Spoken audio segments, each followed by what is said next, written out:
Let's say you just peeled a bunch of potatoes to make mashed potatoes, right? What are you gonna do with all the potato peelings? Throw them away?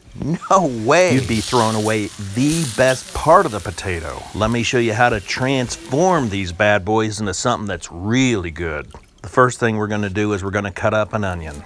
It gives a lot of flavor. If people don't like onions, they won't even know it's in there when you start putting the butter in. You gotta throw in some sausage. Now to get it started, I'll start off with some high heat.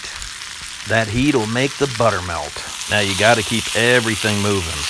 The last thing you want is to burn it. That would be bad news. To get everything cooked down, I'll kick off the heat, put on the lid and let it sit. This is without the heat on because this is a cast iron pan. It holds a lot of heat. Well, you can start to see it's looking better and better by the minute. Yeah, there's a few pieces of sausage already missing. You gotta keep the cook happy, right?